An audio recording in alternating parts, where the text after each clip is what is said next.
Hello, I'm Andy, and this is Will Hungerford, lead game designer of the new Rivenstone game from Broken Anvil Miniatures, a company you might know because of their 3D printed STL Patreon thing, but they've now decided to branch out into the physical tabletop gaming market. There are so many new games out there, it's kind of hard to keep track. So, for those that know nothing about Rivenstone, apart from the occasional time I've mentioned it over the past few months, let's just mad libs our way into understanding before getting to the interview proper. I'm going to give you a topic about Rivenstone, Will, Mm, and I'd like you to answer in a x crossed with y plus z equals Rivenstone. okay. For example, because my channel, the Warhammer 40,000 theme is religious zealotry plus daddy issues crossed with Dune. hmm Yeah, I think that's pretty spot on. So let's start with the narrative or theme of Rivenstone. would be chaos magic crossed with wilderness exploration plus Michael Moorcock. Okay, If you've ever all read right. any of the old weird fantasy back in the day, like the old Elrics and stuff like that, yeah, definitely a high fantasy setting with a lot of familiar elements and a lot of weirdness going on that you get to kind of participate in. Okay, cool. And the aesthetic of the models. Would be World of Warcraft plus Final Fantasy times Battle Chasers, or anything Joe Madera ever drew. And the game mechanics. Um, Skirmish warfare crossed with recursion plus alternate ways to win the game, divided by tempo-based gameplay instead of attrition-based gameplay. So there you go. Rivenstone is Michael Moorcock plus World of Warcraft times by tempo-based gameplay, I There guess. you go. Yeah, that's actually not too bad. Yeah. So if that interests you, then Broken Anvil Miniatures have just launched a Kickstarter, linked in the description and top comment. By the time you are seeing this, that is already live, although we are Mhm. recording this before it is live, so we can't really talk to any specific details for the Kickstarter campaign because I haven't seen it yet. I assume you know what it is, Will, but you can't leak anything, even And though when anybody sees this, it's not a leak. I will actually during our interview, if it comes up, there's a couple things I can share about the Kickstarter and Okay, pledge levels and stuff like that. awesome, because going from my notes here, we are going Yeah. to get to that. Yeah, Yep. yeah. Yep. Uh, so, okay, with matters out of the way, let's get into the interview proper and take it back to introductions. Will, who are you really? Um, I am a tabletop gamer since I was 10 years old. I am 41 years old now. So I've been playing tabletop games. Started with Warhammer back in second edition, and have been playing Magic, D&D, war games. Across the board most of my life, 3/4 of my life now. I got into the industry over a decade ago, and I have been lucky enough to kind of work my way up through game development and now into game design. A lot of people probably know me from my time at Privateer Press, where I was lead developer on War Machine, where I was lead game designer on games like Riot Quest. Also, one of the main designers on the Iron Kingdoms Requiem RPG that just came out. So I've worked on a lot of different kinds of games, but my primary focus of my professional career has been war games, both full size war games and smaller size skirmish games. And as for who I am, this is a huge part of who I am and my identity. I love tabletop games. I love going to the game store, someone's house, and sitting across from someone and playing. So much so that I've decided to make my entire living at making that experience for other people. Sure, and if you are appearing familiar to anybody from our channel, of course, I cover Kill Team almost exclusively. You have been on before where we were talking about Warcaster, which was a game that I'm sure we're going to talk about soon when it comes to game mechanics, because there's a few similarities that I want to discuss, where you were the lead designer there. And so we have talked to you before over from Private Press. And again, going back to the game itself, overall, not an elevator pitch, if you will, a little bit more than the Mad Libs, but um, how does the game just feel to play? if you could liken it to other games still, but like, what's the vibe? It's interesting because we went to Adepticon and showed it to people, and there are similarities to certain aspects of other games. We've taken a lot of Mm. modern game design things that we've seen that we liked and figured out how to adopt them, but it definitely has its own special sauce. So how does it play? Plays in about an hour. It's very fast paced because alternating activation, back and forth, back and forth. A key element of the game is that you can't get tabled in the game. A part of your warband is your barracks. You can give up activations of your more important models to respawn dead soldiers out of your barracks where you've deployed it back in your deployment zone, so that you can give up a bit of tempo to bring models back and keep fighting. So what the game ends up feeling like often is deaths still matter. Killing models off objectives wherever you're fighting matters because you're playing this tug of war the whole time. You're not just trying to take an area. You really do have to take and hold because you know that they'll be able to send reinforcements. You've got to figure out the best way to protect. If that's how you're attacking the game, when we get into that a little bit later, this is a game where there's three paths to score victory points. You can ignore the scenario completely if you feel like it and play a different way and just go more aggressive and more killy or try and do the secondaries unique to your heroes. So it's a game where learning the game is easy. The rules are very clearly written. You can figure out how to play fairly fast. But the depth, we moved the depth to the tabletop. It's not on the rules on the cards and how many combos you can do. It's the decisions turn to turn of where do I really need to put this soldier? Where do I need to allocate my shots? Do I need to not attack with them to go run over here to set up for a later turn? And it has that sort of like long-term investment of your agency and your choices while still playing in about an hour. So you said the game length is roughly 1 hour. Are you talking like 1 hour casual game, or do you mean in a tournament setting we give you a 1 hour round? I would say in like any sort of event setting, an hour and a half would be a reasonable amount of time. When Faye, who's our game developer, and I play, and we're just play testing a normal game, we finish in an hour easy. Our fastest game was 30 minutes, but I think an hour is a good time. I would pad that extra 30 minutes just for people to get to their tables, set up, all that kind of stuff. Sure. Okay. And so board size, because something that's always a big deal for me is accessibility. For example, I literally don't have space to play on a 6x4 table, but you know the board size for Rivenstone is 3x3. 3x3. So, yeah, 3x3, which is if you've played anything like MCP or X-Wing, you've got space for that already. But yeah, 3x3 gives us enough room to where maneuvering matters, ranges matter, but it's not taking up your entire house. Awesome. Okay. Number of models. Between each player, between 8 and about 15.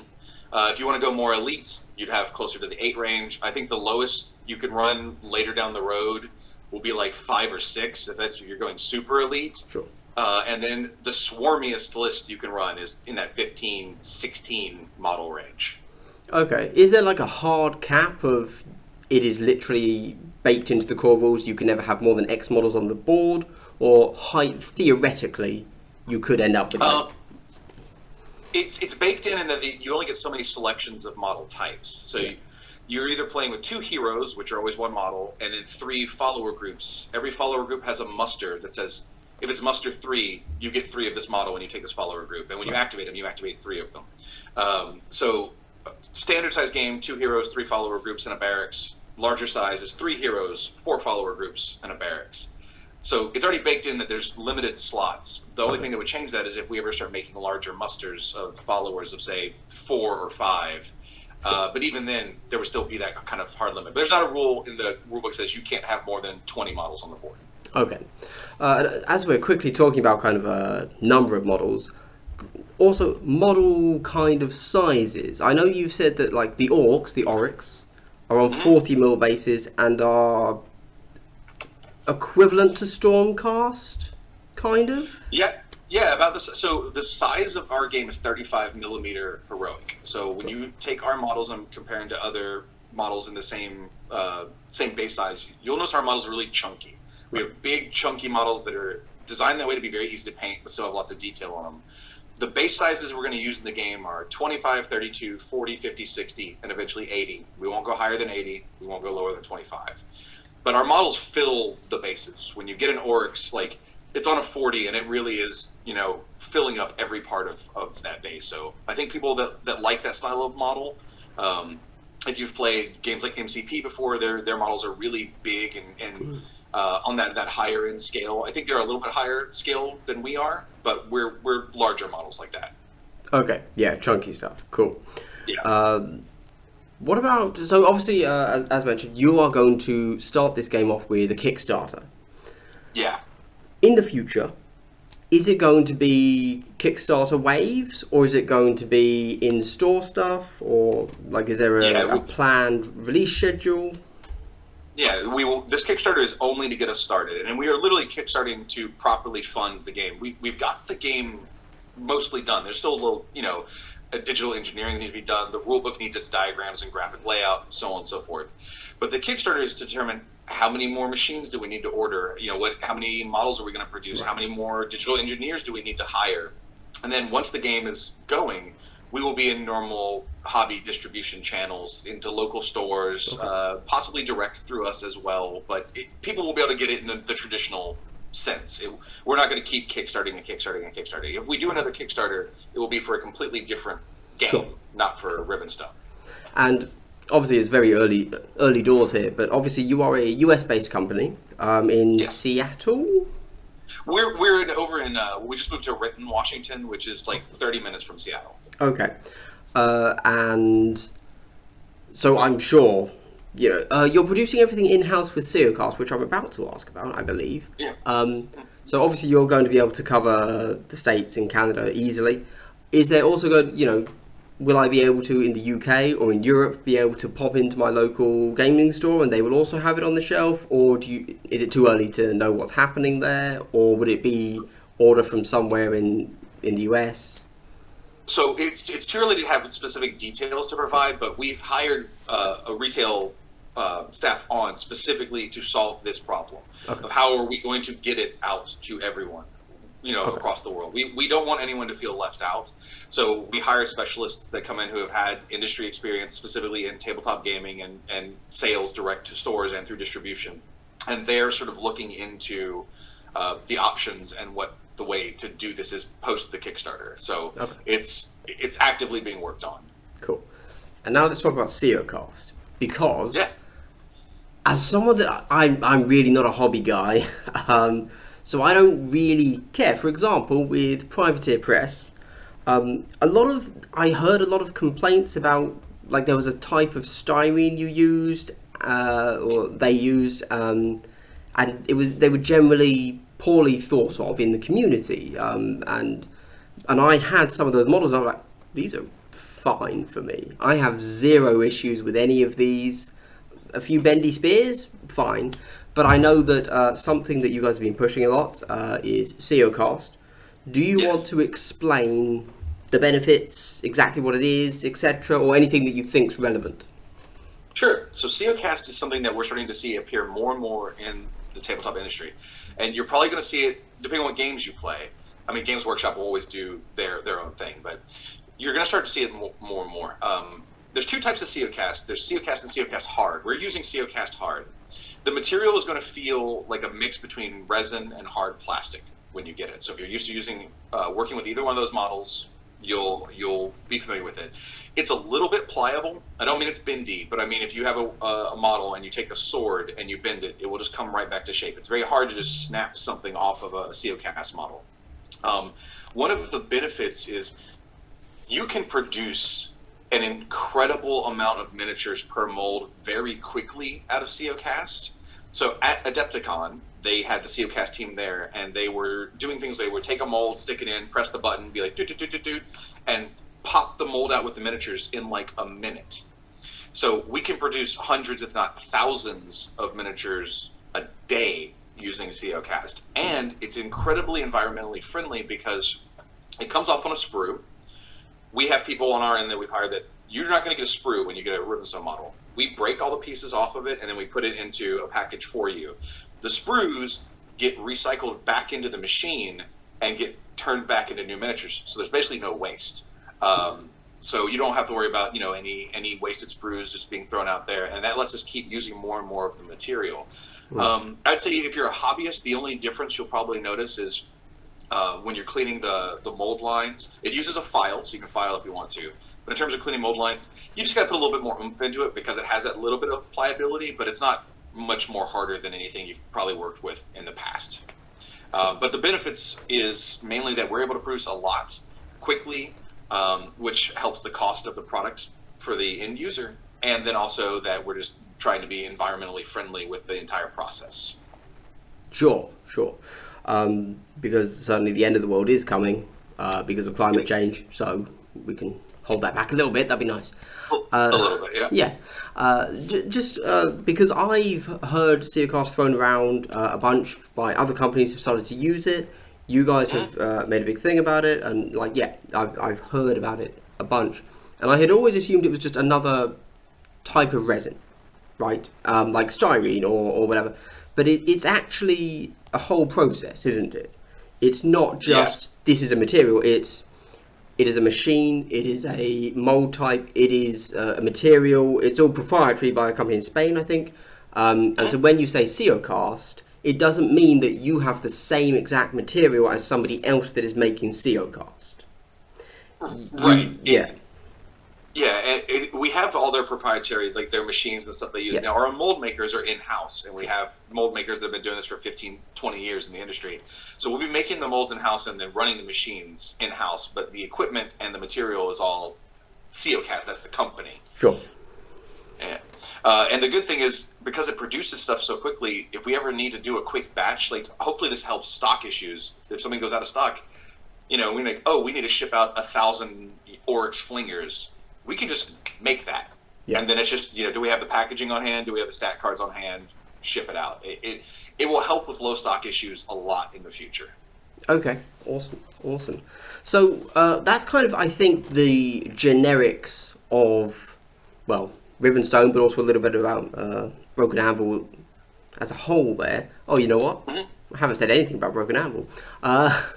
Do you want to just very quickly say what Broken Anvil Miniatures is? Yeah, so Broken Anvil is, so starting off, there still is a company, Level 52 Studios, and that's our owner. They come from the background of making high-end collectible statues. So those big fancy statues you see that are like thousands of dollars, that's what they did. They all love tabletop gaming, and at one point they were like, we should make miniatures. So they started making STL miniatures and started the Patreon where you can do, and still you can go to brokenanvilminis.com right now. It's $9 a month. You get like 50 STLs for your RPG games. They're themed every month. They're awesome. And then that quickly became, okay, we're making miniatures. The miniatures look great. Let's make a game. And then they assembled a team. They started reaching out and grabbing people that have been in the industry like myself, Faye, Jordan Lamb is our painter, Michael Archer, our terrain maker, Nate Scott, our mold maker, production manager, tons of people, and assembled this team of basically industry vets and said, let's make this game. And that's what we've all been working on. And it's coming together really nicely. And it's interesting from their background, the things that they're most interested in. And like Chris, our CEO and creative director, it's like, what are the main things Rivenstone has to do? And he's like, I want it to be fun. I want it to play quickly. I want the hobby barrier to be low, and I want to be able to play models from different factions, like interchangeably in certain lists. He's like, the most important thing is like I can teach my friends that don't play war games, and they'll have a good time. I'm like, if that's your goals, we can get there. Sure.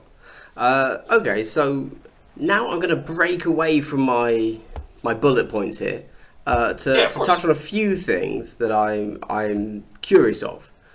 First things first, I want to mention. So, there's a lot of new games on the market, right? Because it's as with all things, it's more accessible than ever for someone to just come along and put out a new game. Obviously, you guys have a certain pedigree, but when I first saw it, I was a little bit like, okay, but then I gave it a little bit of time to think, and I was like, oh, these miniatures look a little bit generic. I think it was the Oryx specifically I saw, and it wasn't really grabbing me. But then, and you kind of mentioned it. You said I asked what's the model aesthetic, and you said it was Warcraft mixed with Final Fantasy, and I was like, no, that's what it is. I grew up on World of Warcraft. They don't look generic. They look like something I grew up on. right? Yeah. Like, from whenever, I played from vanilla through to, I mean, I've even played up to the latest expansion. Yeah. And I was like, it's not generic, it's something I love. And likewise, Final Fantasy. Well, I'm not as in depth to Final Fantasy. I played 7 as everybody did, and then 8, but then I kind of dropped off after that. But I was like, oh right, no, I love it. I completely love the aesthetic. Yeah. So a big Yeah. a big part of that was to find something familiar. Because it's still a fantasy setting, even though it's a high fantasy setting. Yeah. Find something familiar that people understood, but then put our own special take on it. So it Sure. started with, okay, we've got the Savage Land orcs riding dinosaurs and stuff. We've got the humans with their gun blades and prosthetics. We've got the mining dwarves that have flamethrowers and drill weapons. And we've got the undead with their necromantic ability. And take something familiar. And that familiarity came from, like I said, like World of Warcraft, Final Fantasy, that vibe. But then we sort of sprinkled our own look and our own aesthetic. The idea was to make it just different enough where you're like, I know this, but this is unique. I haven't seen an orc riding a saber-toothed half dinosaur, half mammal tiger before. Sure. I haven't seen a unit of baby pterodactyls that I get to use alongside my big savage orcs with axes and stuff like that. Or the humans being like, okay, they've got gun blades. I've seen gun blades. I've seen gun shields. But now you've got these guys that they're missing an arm, and instead they have this enormous Hellboy-sized, prosthetic fist that they use, that they're holding a giant two-handed glaive in that they couldn't wield normally. And just sprinkling that along so that when you see it, you're drawn in. You're like, I know this. And then you go, oh, this is cool. And then hopefully that attracts you to the property. Yes, sure. And of course, I suppose it's almost time to talk about it. We'll talk about actual Rivenstone in a second as we get into like fluff and stuff. But obviously that's a unique thing that you have decided to base the game around on. And if you want to look at Final Fantasy VII as inspiration for that, for whatever reason, I've been thinking about this a lot recently. But you play literal eco-terrorists, and Sure.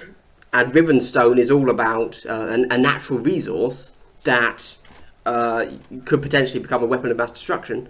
So it seems like some eco-terrorism is probably a good idea coming in there at some point. I don't know.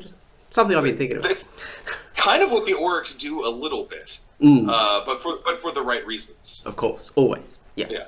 And then the other thing, and this is purely my hypothesizing here, so I guess I'm asking, is this the case?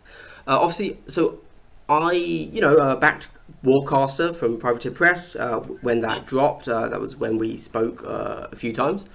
And Yep. I loved so much about the concept, the idea, etc., but I found it played a little bit too fast. And I think when I was really into that, it was designed to be played at the full scale of that game, which is inevitably a little bit larger and a little bit longer.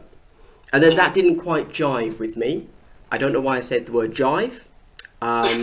Didn't quite work for me, because I like a fast game, I like a smaller map, all of that stuff. And then it seems there are quite a few similar mechanics, with the tempo-based gameplay, which we'll discuss soon when we get to game mechanics.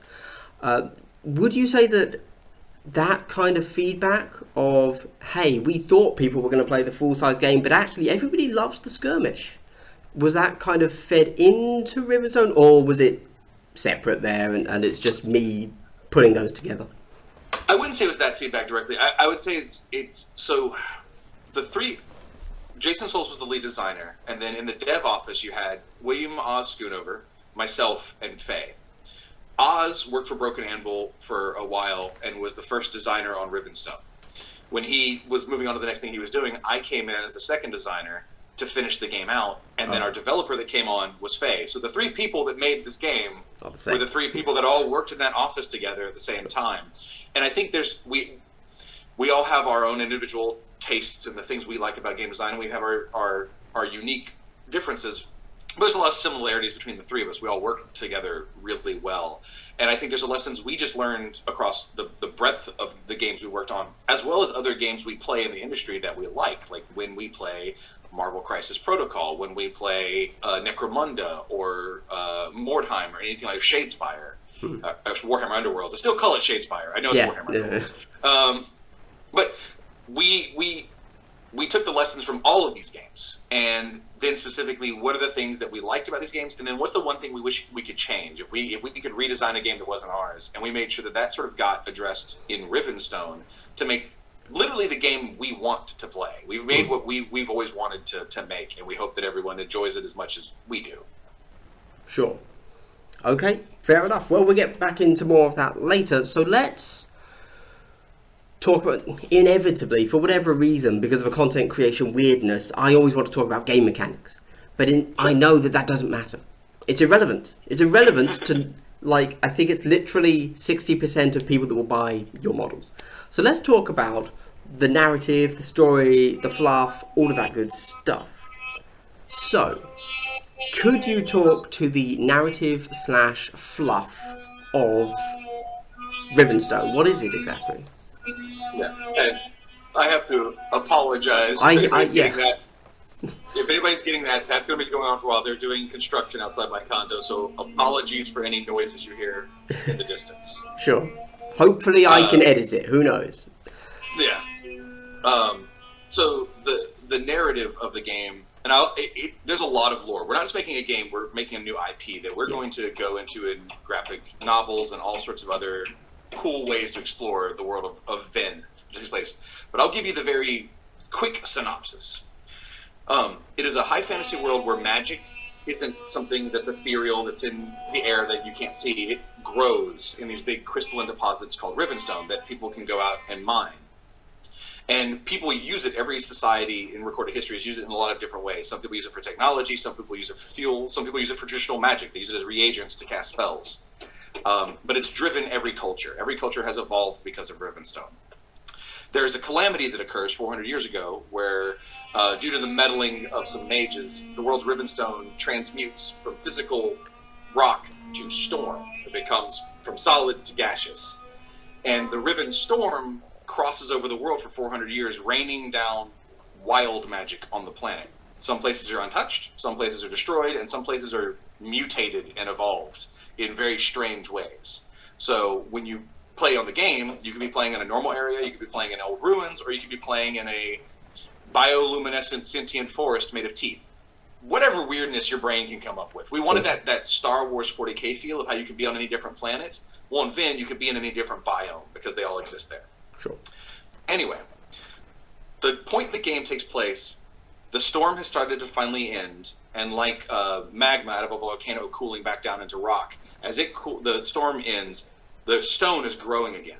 So you are playing the strongest kingdoms and civilizations that have survived the storm, who are now sending out expedition groups and war bands into the wilderness that they haven't been able to go out and explore because everything's been so screwed up, to go find and obtain the new, fresh-grown Rivenstone, to bring it back, to sort of win this arms race of who's going to get the resource fastest to rebuild the quickest and establish dominance over the rest of the area as fast as they possibly can. And that's why it's not an army game, because they're not sending out rank-and-file armies into the unknown. They're sending out their best soldiers out into, what is this area? Well, it used to be a beautiful lake, but now there's lava spewing everywhere. Okay, we're going to send in this strike team to go in there and get the Rivenstone, and then, you run into another group that's doing the same thing. Sure. So, Rivenstone is a big thing now, physical magic. Is it essentially just, it could do anything? It could do whatever you want it to do, and that's why they all need it? Is it like a fuel that fuels societies, or...? Every society develops different ways of refining it, and how you refine it determines what it can do.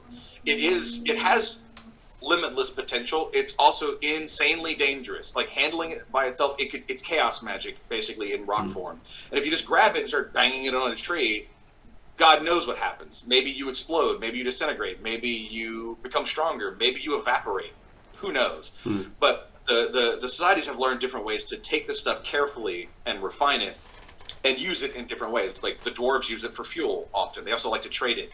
The humans used it to fuel push their technological advances and also just what they were capable of figuring out. That's why when you look at the human civilization, they're using firearms and arcane prosthetics and more mechanical items versus the Oryx, who are more savage, who are hitting people with, big axes and spiked clubs.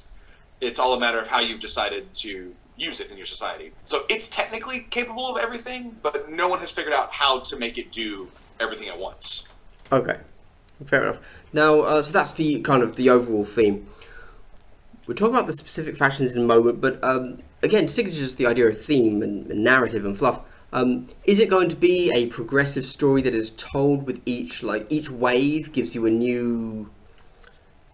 This is how the world has progressed, or are there going to be novels? Is there going to be online fiction, or is it just kind of background writing to fill things in? The story will move forward. We're looking at other ways to tell stories, from novels, graphic design, all that kind of stuff. But also, you're going to see changes on the models as time goes on. For example, the game starts where everyone is just emerging and going out in the world. So by 2024, which we've got models planned out for a while for this game, you're going to see evolutions where it's like, okay, well, they started getting more Rivenstone. They've been able to trade with other kingdoms. They've been able to afford better equipment. So now your troops, while it's not going to make the old models obsolete, but you'll start to see like aesthetic changes appearing on models that you can see the evolution of, oh, they made an alliance with this, so now they've got access to this. Or they've introduced a new type of weapon. They figured out how to use Rivenstone as bullets, as an example. So now there's going to be a whole new line of soldiers that use Rivenstone bullets. What does that look like? And there'll be a narrative told in that sort of visual medium as well through the miniatures. So, I understand that you're going to get like the same faction, humans, Shattered Empire, let's say, and at some point they get better guns because they found new Rivenstone. But do you also mean that you're going to take the same standard line trooper that releases in Wave 1, and then in Wave 10 you'll re-release it as a completely different model, but with the same stats, but just now they have Rivenstone poking all of them? Or did I misunderstand? No. Okay. Yeah, we would make it entirely... So there'll be line troopers. That's guys that have these shield guns and swords, and they're like bodyguards for your heroes. Later down the road, let's say we make a unit that has long rifles that use Rivenstone bullets. We wouldn't just re-release line troopers with that. We would give that a new name. We'd call it Rangers or whatever it might be. Yeah, sure. And they would have, you would also see probably changes to their armor, of what the armor looks like at that time. You would probably see like special bandoliers on the model that would hold Rivenstone bullets, but they would have their own stat card, their own rules, and they would fill a different role, so that line troopers still, the OG boys would still be good, and then you'd have this new evolution that you could play around with. And similar question there, I suppose, to characters, where, 40k, a character's a character, it never changes. Privateer Press, you had kind of, sorry, I don't know the term, but you have the first, then, when they're a lieutenant, then when they're a major, then a captain. Yep. Would you do a similar thing, like, I can't remember the Shattered Empire's big guy's name. But Belcroft? Belcroft. Would you go from Belcroft now to, he's ascended, and now he's an angel, or whatever, as, like, Belcroft 2? Or have there been any thoughts on that? Absolutely. So most of the game is non-character. When you build your warband, you can customize it and make it your guys. But there are a few characters, and characters have a special stat on them called True Name. So one of the models in the Shattered Empire starter box is Grand Adjudicator Belcroft, and he has True Name Belcroft. The rule in the core rulebook is you cannot include any model that has the same true name as another model in your army. So later down the road, when we do a second Belcroft, you couldn't run those two Belcrofts together.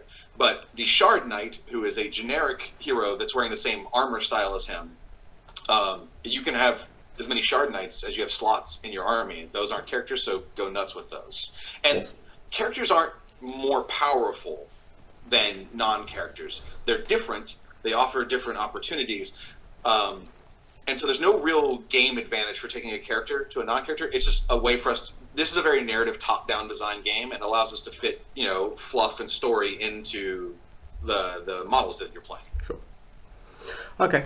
I guess that's all I had on that part. Moving on to...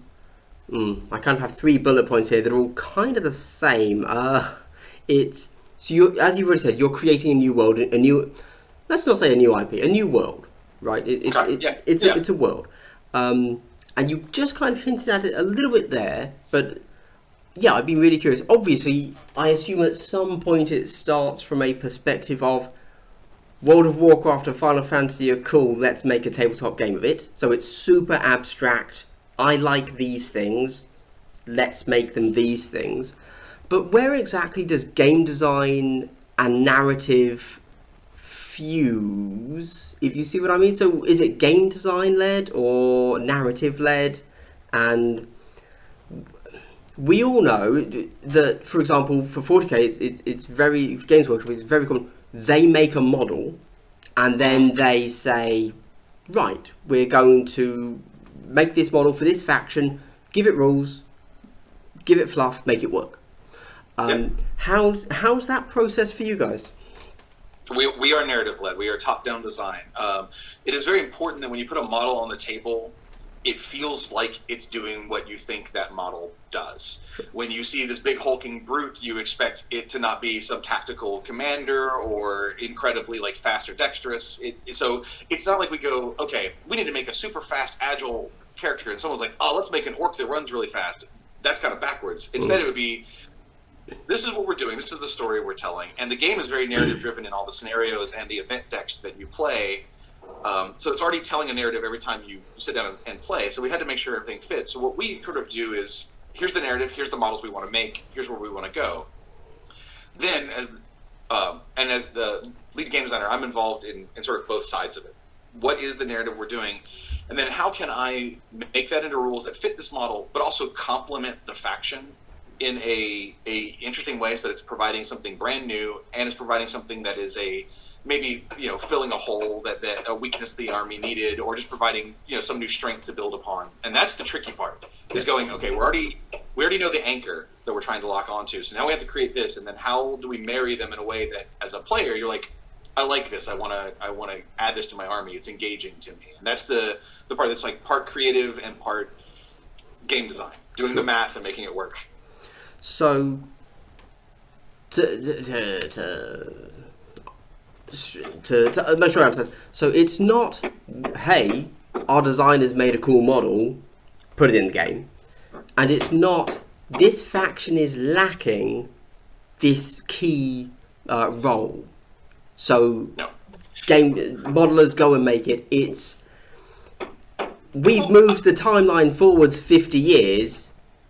Now everybody has this cool thing. Okay, modelers make...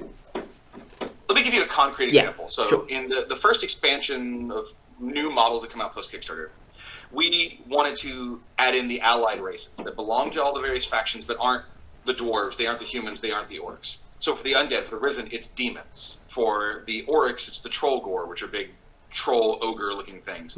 For the Iron Guard, it's the Hawken. It's giant, like, hawk people. And so it's like, okay, we know we're doing this because part of the story is the allied races that are going to be there. So then it was like, okay, let's think about these allied races by themselves. What do they look like? What do our demons look like? What do the Hawken, what makes them tick? What is their culture? We figure that out.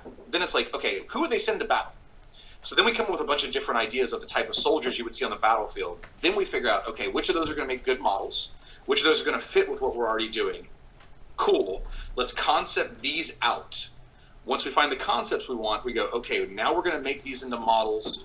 Let's find the rules that fit them. So there's multiple times during that process where I can kind of go, okay, we're concepting out this new thing. I could really use any kind of ranged weapon. I could use something that's using a very strong sword. Do we have something that kind of fits with what we're doing here?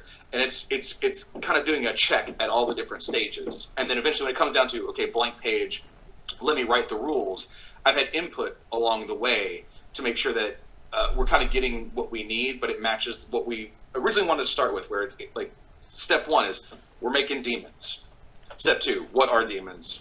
Step three, let's figure out what demons would fight, and then it starts getting involved in that ladder process all the way down. Cool. And I believe, maybe I've just seen the acronym and misunderstood, but there is an undisclosed RPG that will possibly fit D&D 5th on the way, like, you know, far future or whatever, but like that's something you're planning on doing, is that right? I don't know if there's any official plans, but it's something we want to do in terms of where the ball in motion is on that, and being like, oh yeah, we're working on it, stuff like that. I don't think anything has been said about that, but like, this is a world that would be great to run the RPG.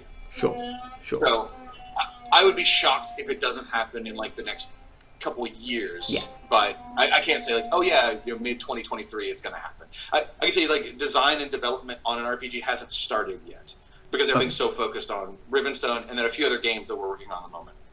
Cool. Yes, I did see you mentioned a few other games. Are these, well, you can't say, but are they like within the Rivenstone world, or are they separate things?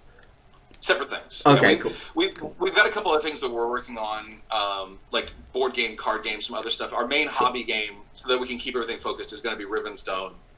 And then eventually, if we do another Rivenstone game, it likely would be an RPG first. Awesome. So let's talk about the factions, because that's kind of part of the world. And then we'll jump into the Kickstarter campaign itself, because I would have just talked about the factions, so how do we get them? And then finally, and it feels super weird for me to say finally, the game mechanics. Because if it was me, I'd have put those first. I'd have skipped everything else. But yeah. So the factions. Can you just give us a very quick rundown? What's there? What are they exactly? Sure.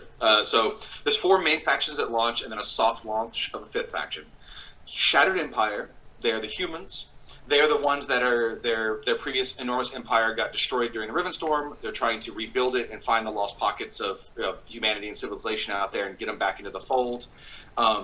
Their key aesthetic element is hybrid weapons, gun blades, gun shields, and also their bloodline has changed during the Rivenstorm. People are being born without limbs, and instead they are born with Rivenstone deposits growing out of their body, and they see this as a blessing. So their technology has created arcane prosthetics that hook over the Rivenstone growth, and then they sort of power it as a human battery. Their playstyle is very board control and very tanky. They want to spread across the board, take and hold as much area as they can, and they're also just the most defensive army. The Oryx are our savage land orcs. They survived in the wilderness during the Rivenstorm. They're the only ones who did, and because of it, they've become tougher and meaner, and they become master beast tamers. And they go into battle with the wild creatures of they've been changed by the Rivenstorm. So there are orcs riding saber-fang or saber-tooth tigers, basically, and things like that. They are the aggro army. So if you want to go in and just crush things and just DPS down your opponent, that is what they do. The Risen are the actually sympathetic undead. They were people that were trying to save the world when the storm started, and then the storm happened and killed them all. They were just normal people. And then the storm passed back over 2 centuries later and brought them back to life, and now they're necromancers by necessity. They were like, shit, we're dead. And they have to figure out what that even means. So everyone hates them because they're monsters, and some of them have started going down dark paths as they learn necromancy and demonology. Some of them have started going crazy because waking up and being undead for 200 years is not good. But most of them are just noble, good people trying to do the right thing who are now in a horrible position. And they are the undead army. They use dark magic, lots of tricks mixed in with like knights and like rank and file foot soldiers. So they have a really unique gameplay mechanic. And the Iron Guard are the mining company of dwarves who are the best miners at Rivenstone and sort of ran a big part of the global economy.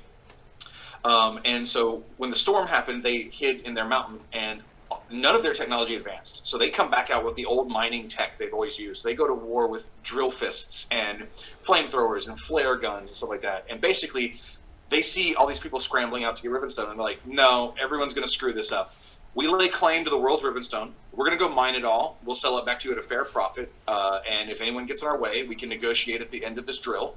And if you don't like that, well, sorry, you could be a future customer. We don't want to kill you, but you can't get our profits. The 5th faction that gets a soft launch is Wild, and Wild is our home for things that don't fit into other factions: dragons, elementals, madmen. It's going to be the potpourri faction that we can do all kinds of cool stuff with. Okay. Now, you kind of hinted at it a little bit there, but if we could talk about, I suppose, a key mechanic for each faction. So, kind of getting into actual mechanics there for each faction. I know you said Shattered Empire is defensive and Oryx are offensive, but could you kind of give us like just a little hint, a tease, if you will, about, for example, I know that like Risen have recursion, something like that. Could you kind of say like just like a Shattered Empire, if their special thing that only they do is this?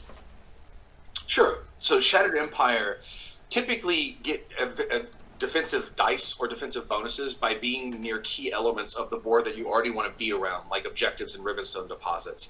They're an army that you want to spread your forces out all across the board. You don't want to have a tight package just going in one area.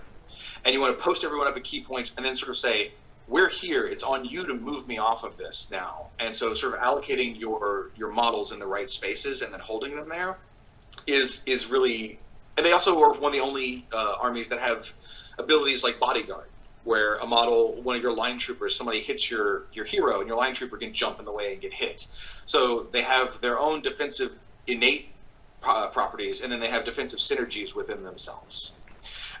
Oryx have mechanics such as when you make a defensive roll to try and block my attack, I can make you re-roll one of your successful dice. Or I can count a roll on the dice as 2 successes instead of 1 success. They have access to conditions like knocking people down and things like that that make hitting and hurting people easier. They can also charge without spending resources and things like that. They're just very much focused on how do we get into combat and how are we the most efficient in combat we can be. Mm-hmm. Risen can do things like give enemies activation tokens so that before they get an activate, they don't get to go. They can debuff people's stats, make them worse at their attacking defensive stats. They can go shut off Rivenstone deposits so that people can't get shards out of them. Things like that. They are playing the board and trying to exploit the weaknesses of the force you're facing against by choosing what you're going to debuff or make worse. And the Iron Guard are this beautiful puzzle of economy. They are the best miners in the game, so you get access to the most resources if you can set your troops up in the right way, to get your heroes the most resources, to use the most special powers, to make the most attacks. But you have to figure out who's mining what Rivenstone deposit, how do you protect them, and then what soldiers are you allocating to the scenario so your opponent doesn't run over them. They're the high skill faction for sure, but once you start playing them, you have so many plays, so many lines every single turn you can do. But their main mechanic is they gain more resources and control more resources than anyone else, and try to deny your opponent resources as well. Okay, awesome. And now, so this is going to be important for the Kickstarter, but obviously you've mentioned factions. Mm-hmm. Are the factions locked? So could I ever play a Shattered Empire human alongside a Risen, for example? So the way this warband list building works in this is, say we're doing a 2-hero game. So I get 2 hero slots, 3 follower groups, and a barracks. I pick my 2 heroes. It could be any 2 heroes I want. Then I pick a coalition. A coalition is an army-wide bonus. It's a narrative coalition. It says you're doing Shattered Empire colonists, an Oryx war party, whatever it might be, and my models all get this bonus. But there's a restriction that says your heroes must either all have this keyword, or more than half of them must have this keyword. And we do use a keyword system. Belcroft, for example, is Shattered Empire hero, human, machine, knight, priest, are his keywords. Sure. And then you pick your followers and your barracks. So we're launching with 4 mono-faction coalitions, which is more than half of your heroes are Shattered Empire or more Risen. But in the future, we're going to do coalitions that are, your heroes all have the machine keyword. Your heroes all have the beast keyword. Your heroes all have the demon keyword, whatever it might be. Mm-hmm. And then many of the coalitions, it also says more than half of your heroes have to meet X. So in a 2-hero game, if it says more than half my heroes have to be Shattered Empire, both my heroes have to be Shattered Empire. Yep. But in a 3-hero game, I could go 2 Shattered Empire, 1 Risen, because still more than half are Shattered Empire. So I could splash in that Risen and be the Shattered Empire coalition if I wanted to. The narrative concept here is when we're out in the wilderness where everything's been blown up by the Rivenstone, weird alliances happen. People will team up just to survive, or try and share the spoils on a Rivenstone deposit they find, because someone else is going to come kill them all. And so you can kind of create a story of why you would team up. But you can also just be mono-faction the whole time, and no fault in that. So kind of doubling down on, let's say, tournament play. Maybe you haven't written it, who knows? But in tournament play, is it going to say your model must be part of a coalition? So we're going to organize plays. Let's say our first events, and our first events are going to be narrative events, Sure. new scenarios, new event decks, stuff like that. You have to pick a coalition by the core rules. There is a coalition that has no ability that says play any heroes you want. Oh, and you okay, get sure. no benefit. There's it's called Okay. Allies of Convenience. It says you came together, do what you want. Okay. But the way we were trying to do events is so that you don't have to worry about bringing every single model you want. I should step back. You find out what your scenario is, you find out what your event deck is, then you build your warband to play that. Okay. Instead of forcing a player to bring their entire collection of models and being like, I have to have everything so I can make a warband for every possible combination, what we're going to do is, say it's a 2-hero organized play event, so 2 heroes, 3 follower groups. You will have a pool of 3 heroes and 4 follower groups to choose from. So when you sit down at the table and you go, oh, this is our scenario, this one's really... everything's in the middle of the board, so I need things that can get up the board fast. Then you build your warband of 2 heroes, 3 follower groups out of that. It will probably also allow you to have 2 coalition cards in your pool, and you choose which coalition you want to use for that fight if you have enough flexibility in the models you brought to have multiple coalitions. Okay. So you kind of have a very limited roster where you can kind of swap out, well, either a massive roster, if you want to phrase it that way, where you can swap out half your army, or a limited roster where you can swap out 1 hero and then one of the musters they can take. Yeah, I mean, honestly, what we're asking a player to bring, if it's a 2-hero game, we're asking you to bring 1 extra hero and 3 extra models. So you're not bringing a lot of extra stuff. And that's just because we do want you to be able to sideboard, in Magic terms, to tailor a little bit, because the scenarios are not all just take and hold. The scenarios are very different, and we don't want you to feel that you got screwed out because your list was just really hard skewed against a certain scenario. So giving you a little flexibility just to cover your weaknesses a tiny bit will help. Cool. So the next thing I have is list building, which I think we just kind of covered, to be honest. But then, now I've written sub-factions, ? Would we say then that a sub-faction, as someone might think of it from another game, could be considered a coalition? Yeah, absolutely. I mean, so right now we have the Shattered Empire colonists, which is all, it says more than half your heroes have to be Shattered Empire models. Very mono-faction, very open. It gives you a cool defensive bonus.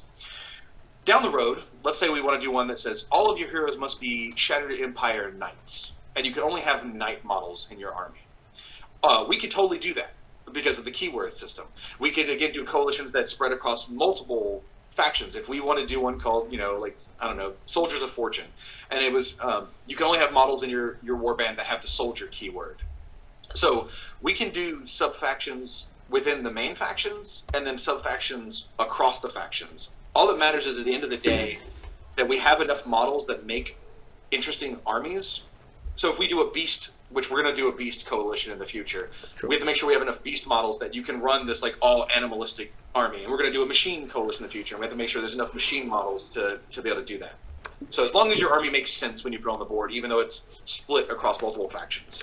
Yeah, after you explain coalitions to me and the fact that almost you could argue that the listed faction of Shattered Empire doesn't mean you're just playing Shattered Empire, I realised that me asking what a sub-faction is kind of doesn't make sense because it's already baked into the rules that you could, in an official game, be playing, half Shattered Empire, half Risen. I was like, oh, if you want it, well, that's a sub-faction practically. So, it all depends on what ability you want. If you go the coalitions, the more restricted they are, the stronger the power.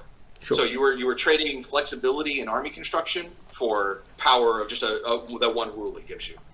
Sure. Yeah, but I mean, so from what you're saying, you might be significantly restricted, but to only having mechanical models, as opposed to you're significantly restricted to the starter box of the Shattered Empire, kind of. Right, exactly. Okay, let's jump over to the Kickstarter campaign, which again still feels weird because if somebody who's never heard this before, you still don't know what the game is, but whatever, it's fine. It's fine. So, We'll get there. So, from what I know so far is there's going to be 4 starter sets, and they are $99 each, and that is, I think they have 11 models plus 3 Rivenstone deposits. Most of them are about 12 models plus 4 Rivenstone deposits. Most boxes are 16 models, and the Rivenstone deposits are models, so we're counting those. Okay. Do you want to tell us more? Yeah, of course. So, first off, the starter boxes are everything you need to play, and I do mean everything.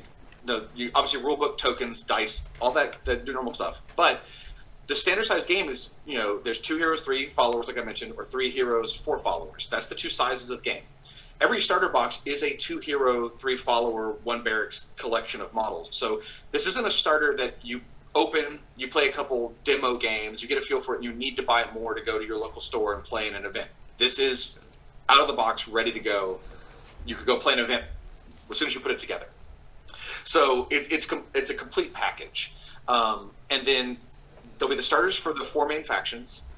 We will have add-ons of additional heroes and additional followers for each of the factions. And we're also doing terrain packs. So if you want to have some terrain that fits well within the Rivenstone world that matches one of your factions, you can pick up terrain packs for it as well.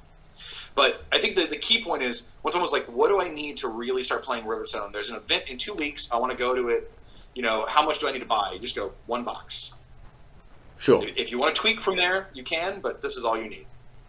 Okay, and just to clarify there, you said there are add-ons. So it's not just, here's the starter box, and hey, if you like that model, you can add it on. It's, here's the starter box, and here are some models that are not in the starter box that you can also include in your pledge. Yeah, so what we're going to have is the starter box. We are going to, as something you can include in your pledge, every non-character hero or follower group in the starter you can get again if you want to run multiples of it. So if you're like, oh, I love line troopers, and there's 2 units of line troopers in the starter box, you're like, I want a third. You can buy just the line troopers. But then there's also 2 heroes and a follower group per faction that don't appear in the starter box at all that you can get as add-ons to add on to your pledge. Awesome. So I've already mentioned that whilst we're recording this, it isn't live. So that's why I'm asking these basic questions, because if I'd seen it, I'd already know this. Let's quickly talk about the fact that as we started, Broken Anvil Miniatures was originally, after the first iteration, originally it was physical. It was collectible statues, of course. But then it became arguably well known for, more successful at 3D printed STL files. But Rivenstone doesn't have any sort of 3D printed option. No, not at all. Because for a tabletop game, it's very important to us to support stores and the community.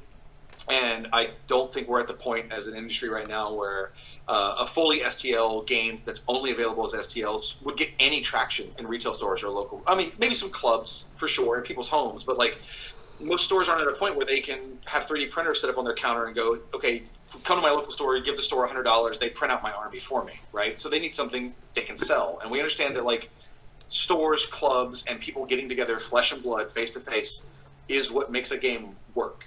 And so we have to support that. And that's what I grew up in. I don't care if in the future everything's all digital, everything's on TTS, and everyone's doing 3D. I'm still going to go find like the one last game store on the planet and go play people face to face, because that's why I do this. So it was very important to us to be, it's physical only. There's no 3D printing at all involved in Rivenstone.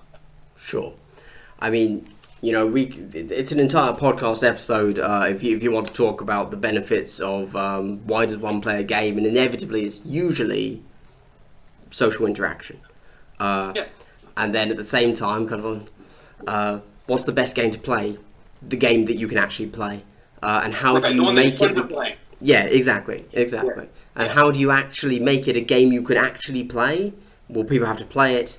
How do you do that? It has to be supported. It's a whole chain of... And obviously we want to promote it on a local level, well, globally on a local level, so anyone can go And yeah, I mean, certainly as someone that's tried to get others into more niche games, there's a certain challenge to not being able to point at the shelf next to you and say, buy that, right?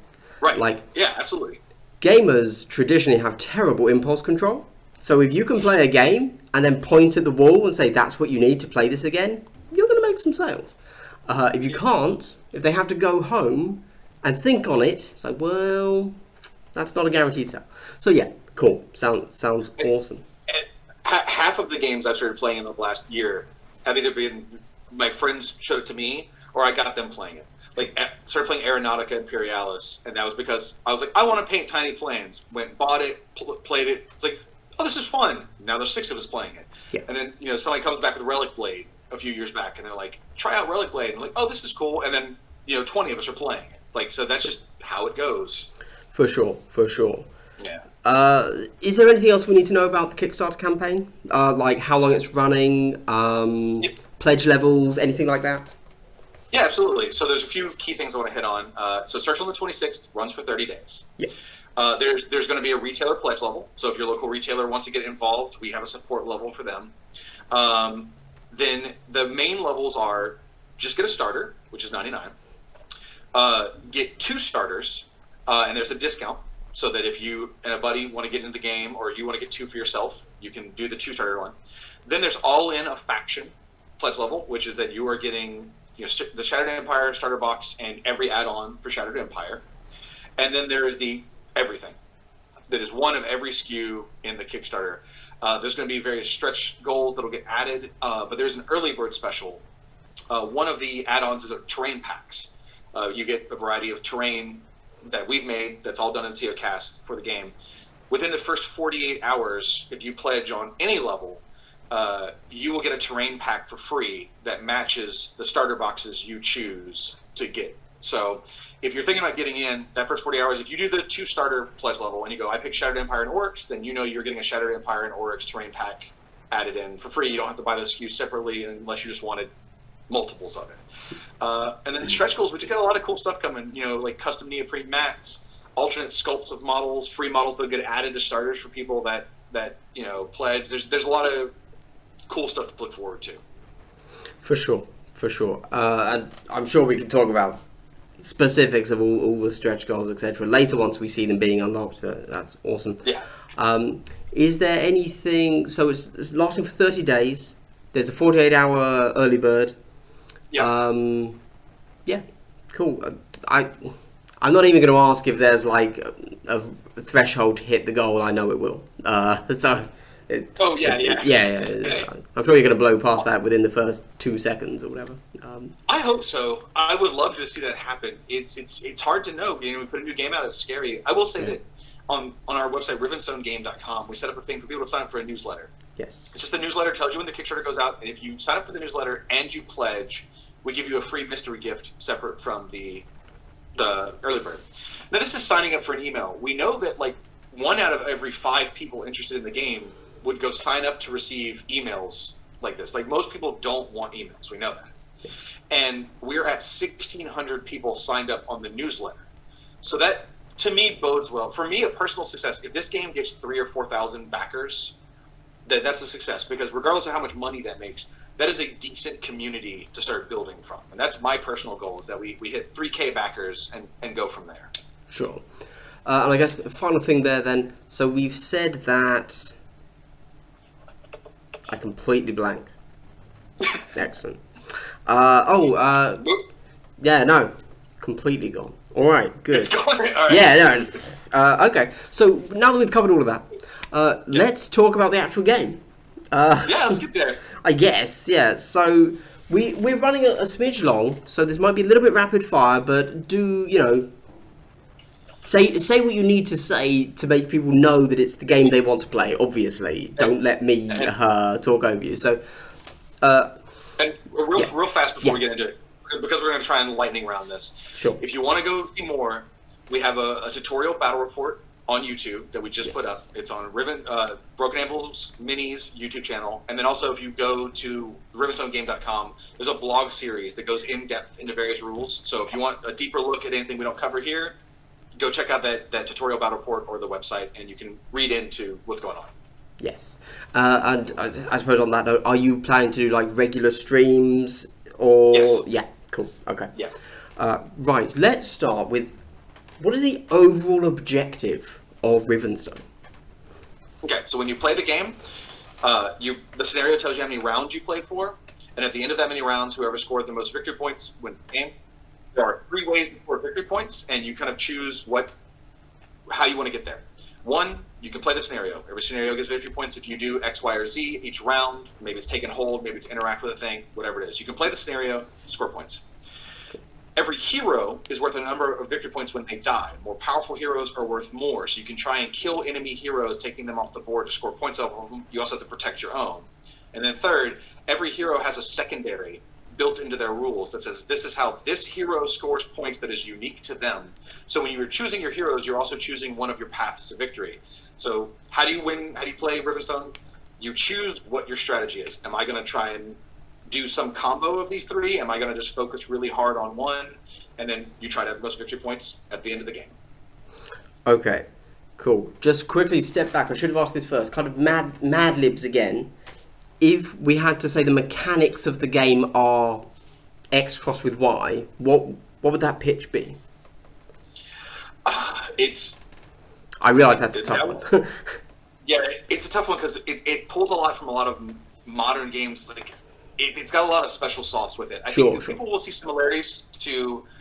They'll see some similarities to Marvel Crisis Protocol with like the movement sticks and the model count. I think there will also be similarities to games like Kill Team and Warcaster. Warcaster because there is a recursion mechanic where you can bring back dead soldiers. Kill Team with the alternating activation and a lot of the decisions and there being like secondaries and how you score them. So it is really a jambalaya of a lot of skirmish games we've played that we love that we've added another layer on top of. But those 3 are probably the closest. I wouldn't say something like Necromunda because there isn't like a built-in campaign system or progression. It's you play the game, you sit down and you play. But things more along the lines of those first 3 is a little bit closer to where we are. Okay, cool. So, talking about Kill Team, one of the big things that I'm having a question of these days is what's the level of importance of terrain in Rivenstone? Varies. So the terrain system is quite simple. There's 7 keywords. And when you pick terrain, you determine what keywords apply to it and how those affect it. That allows you to make your own terrain, do whatever you want to. There is verticality in the game if you want to use it. You don't have to. So if you want to have catwalks and castle walls, go for it. But you can be on a swamp if you feel like it. And then we have set terrain. This is what a forest does. This is what a wall does, so on and so forth. The game tells you should play with 6 pieces of terrain of this size and 4 pieces of scatter terrain. And then the Rivenstone deposits, which are placed based on the scenario you're playing, are also innately terrain features as well. So your average board has about 14 pieces of terrain, ranging from about 2 inches by 2 inch scatter terrain up to larger 5 by 5, 6 by 6 pieces of terrain. Okay, and in a similar vein, can you explain to us very quickly, like, what's the line of sight ish? How's that working? Also, like, are you going by base profile or model to model or anything like that? Line of sight's dead simple. Models don't block line of sight. Terrain, baseline, does not block line of sight. There's one rule in the game. It's a keyword you can give terrain. It's called Shroud. It says this piece of terrain blocks line of sight. The way it works is if you can't draw a line from the attacker's base to the defender's base that doesn't cross through a piece of Shroud terrain, you can't target them. You don't have line of sight. So the big wall, it's got Shroud. I'm on one side of it. You're on the other side of it. I can't see you.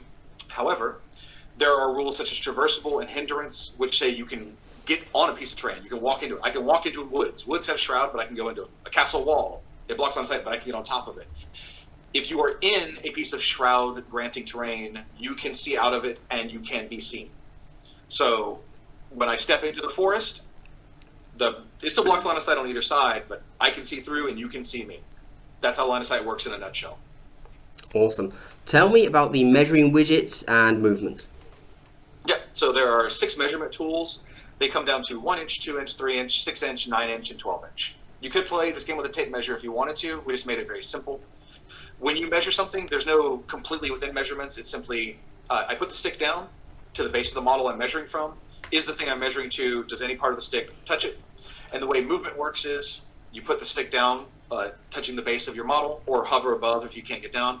and then the model can move anywhere along that stick. It can go to the full end of it, it can stop, and there's a mechanic to basically hinge the measurement sticks. So if you need to go around a building or go around a wall or something, you can. You're not locked into straight linear only movements. Yes. It makes measurement dead simple. Instead of any worry about tape measure, or is this in 5.5, is this in 3.5, it's just simply, I put the thing down and I can very clearly see I'm within 6, I'm not within 6. It takes the granularity away from the millimeter measurements and lets the complexity move to the decisions you're making on the table instead. Games like MCP, games like Saga use measurement sticks. I love them. I think they take out something that can be cumbersome in certain games. For sure. I mean, my kind of first like real delve into a game properly was X-Wing. Yeah. So I've loved templates and measurement sticks basically since I was a real gamer, if you want to view it that way. So awesome, yeah. Tell me about the dice, because you got a lot going on there. So there's 3 types of dice. The main dice are D6s. We do use proprietary symbols. That's because we wanted to massage the math in certain ways. The game's a little bit more offensively bent than defensively bent. You are more likely to hit someone than they are to defend in most cases.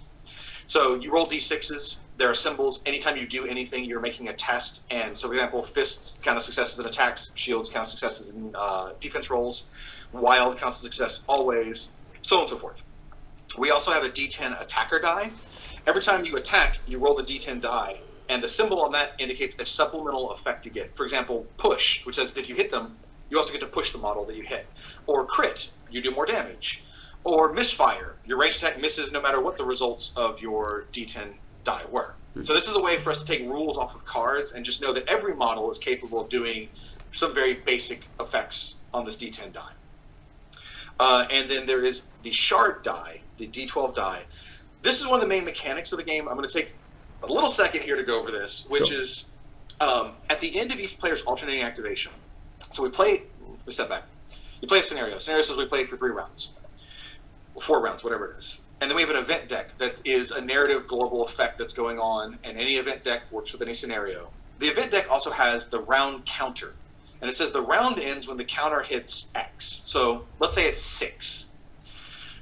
I take my turn, alternating activation, I activate my models, and then I roll this D12 die. The D12, 9 of the facings on the D12 die are a 1, 2 are a 2, and 1 is a blank. Whatever that roll ends up being, the round counter goes up by that amount. So most times, 3 out of 4 times, the round counter just simply goes up by 1. And so if you think you're going to be the second player, it should go 1, 2, 3, 4, 5, 6 round ends. However, if I roll a blank, the round counter doesn't move forward and now everything is off kilter. Or if I roll a double, we've sped the round up. And suddenly, at the end of turn 4, I roll a double and the round ends because it goes up to 6. This prevents the second player problem. You don't always know you're going to be the last player to run up and blitz onto the objectives or whatever it might be. Your first 2 or 3 turns, you know the round's not going to end, so everyone can be a little bit more cautious. But those last couple rounds, you have to really plan that the round could end at any certain time. That element of unpredictability adds a lot of excitement to the game and a lot of tactical strategy. There are no double turns in the game. So if I went first in a round, that doesn't matter. It's whoever went last in the round, the next player is first in the following round. So it's not like just because I'm first player one round, I'm always first player next round. Sure. And so that D12 die is like a major mechanic for the game and preventing the I've locked in the victory. You know, I'm going to run the objectives. I'm going to roll the die. The round's going to end. I'm going to score 6, and then you roll a blank, and now your opponent gets a full extra turn to clap back on you, and then probably end the round on their go. Right. Yeah. Who would have a double turn? That's obviously insane. I think that's fair to say. But there is, yeah. I'll talk about that in a moment. Okay, cool. So that's the dice. Out of curiosity, are you rolling kind of binary successes? Or is it multiple damage if you get a single success, if that makes sense? So it is. I make for attacks. Attacker rolls their die, and the attacker die. Defender rolls their defense die. Sure. If the attacker's successes beats the defender's successes, they do their damage, whatever it is. Okay. If I beat you by 50 or I beat you by 1, the thing is, everyone's damage value is split into 2. So if someone's damage would be like 2-4. If I hit you, I do 2. if I hit you and the attacker die was a crit, and there's 2 crits on the D10, so I have a 1 in 5 chance of critting, I do the second value. So the spike in damage is that 1 in 5 chance that I crit you and I hit you. Sure. So just to clarify, if the defender rolls 2 defense, it doesn't matter whether you roll 3 or 10 attack. You just do your first 2 damage or whatever it is. Awesome. Okay. Yeah. Cool. And then crits, etc. Cool. Makes sense. Nice. Let's talk about resources. So there's Vigor and Rivenstone. What's what? So, Vigor, each player has their own Vigor. There's 7 of them. They recharge every round.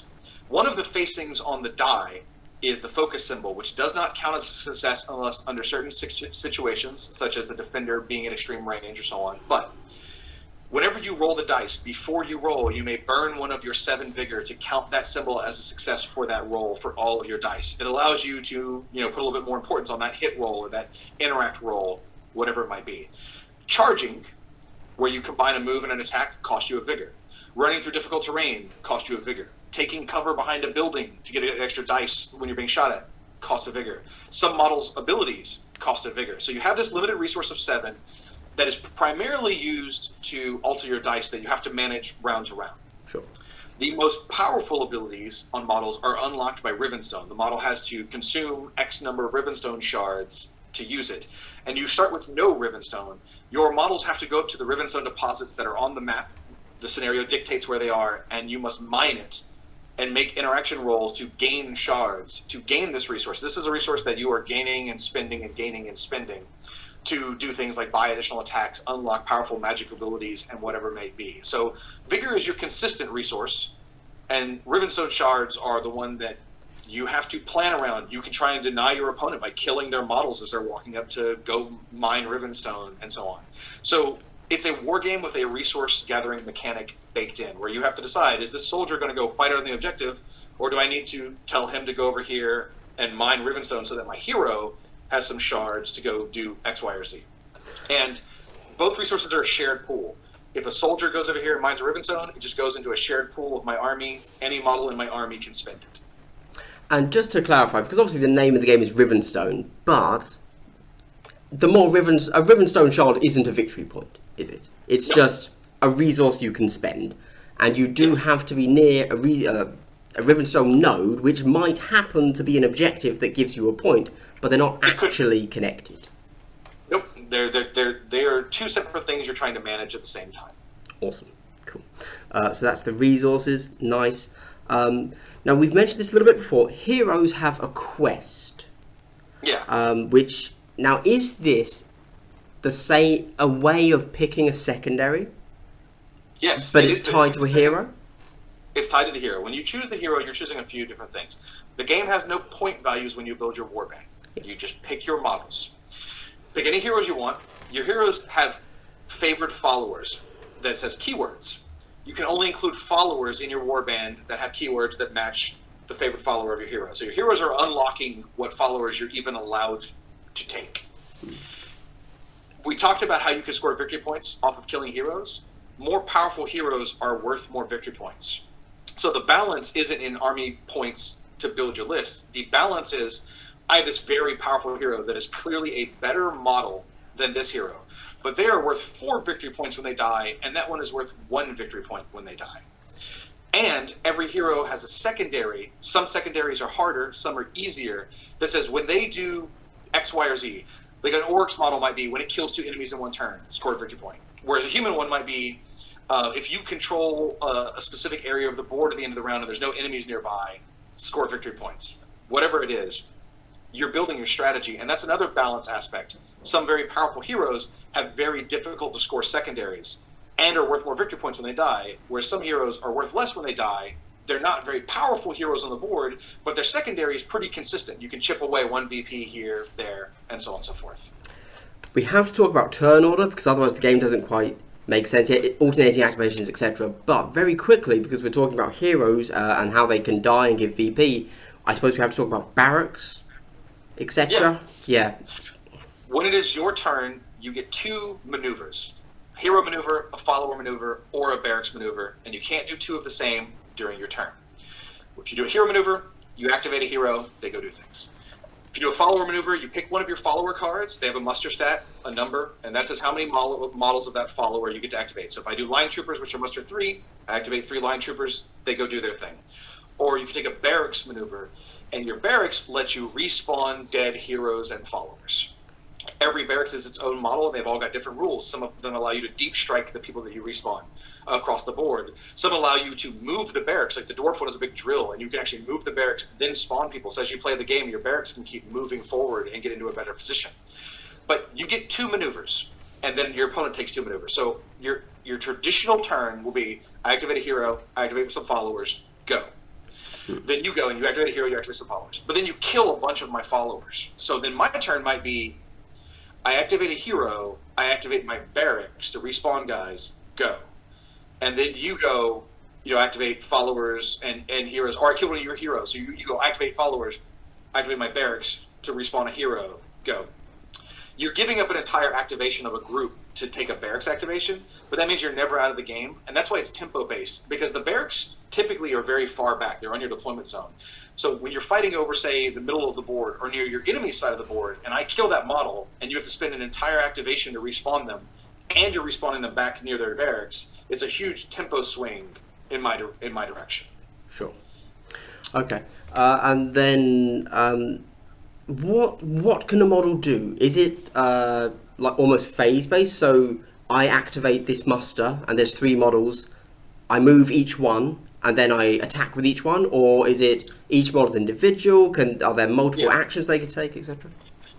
When a model activates, everything goes individually. So if a hero is easy, that hero goes. But with a muster, it tells me how many models I can activate, and then I do each of them one by one. Baseline, every model gets 2 actions. It can walk, which it moves one of its movement speeds. It can run, it moves its second movement speed. It can attack. It can interact, which interact is how you mine Rivenstone, or in many scenarios you must interact with a certain element to score victory points. Or you can cleanse, which removes conditions. Also, there are certain rules on cards that says this special rule takes an action. And the thing is, you can take your actions in any order. So if you want to attack, you can. If you wanted to attack, walk away, you could. If you wanted to walk up, interact, obviously, all those combinations. And then many special abilities will often grant a free attack. One of the Orc's riders, who's riding the Saberfang, it says he has the attack with the cat. And it says, once per activation, you may make a free attack action with this weapon. Right. So in addition to his normal 2, he also the cat gets to swipe at somebody. And so that 5 basic action system, 2 actions per thing, and then being able to grant free ones, lets create a lot of flexibility so that a model that, seems like it attacks a whole bunch of times, somebody's got 4 arms and 4 weapons, they might have a base rule that says this model can make, every time this model makes an attack action, make 2 attack actions instead. Or someone who's like a master miner could say, with this model can make a free interact action when harvesting Rivenstone every turn. Stuff like that. Awesome. Okay, sounds great. Moving on away from the core mechanics a little bit, but still on mechanics.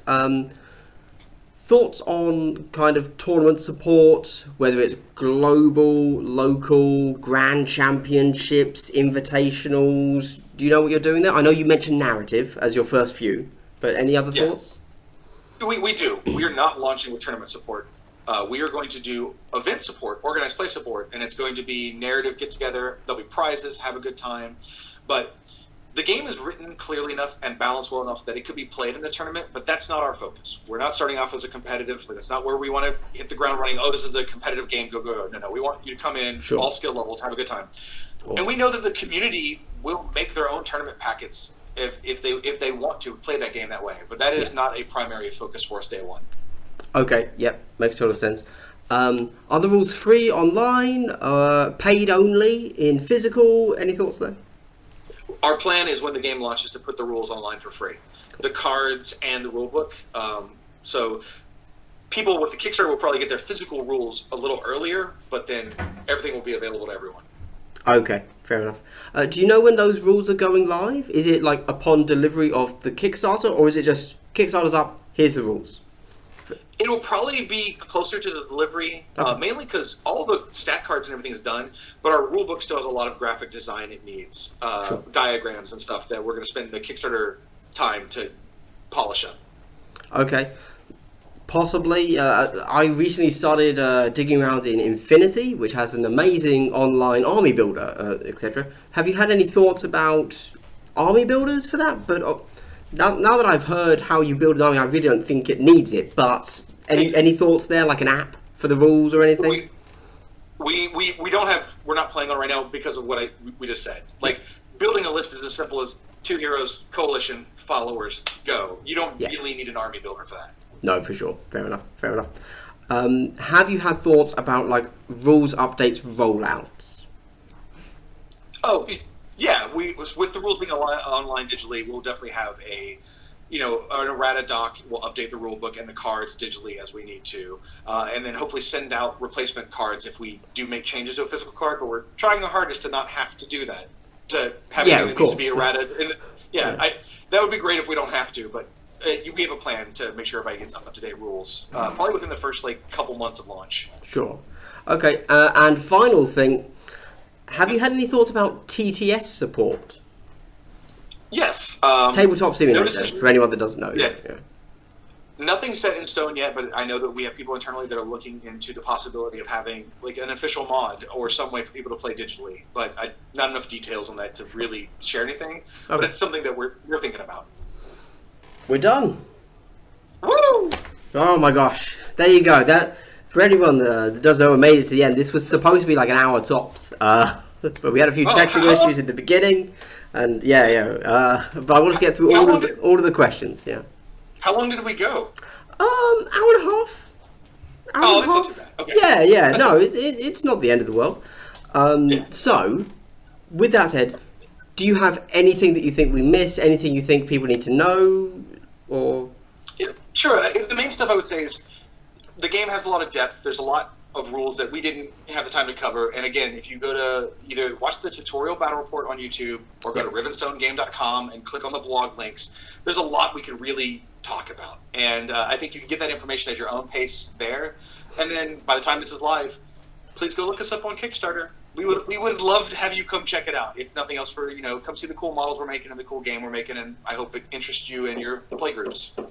For sure, because people are hammering. Perfect time to stop recording. Yeah. Excellent. Okay, well, thank you so much for doing this for me, Will. It's been really good. As I've said, I'm doing this because I'm excited for in my own headcanon, a tabletop miniatures game that is essentially IPs that I grew up on, and I'm totally fine with your own twist on it because they look close enough and cool enough. Yeah. Well, good. I hope you enjoy it when you get the chance to play it. Oh, I'm sure I will. I've already checked it out. But yeah, thank you so much, Will. Thank you to Broken Anvil Miniatures as well, of course. And see you in the Kickstarter. Yep. See you there, guys.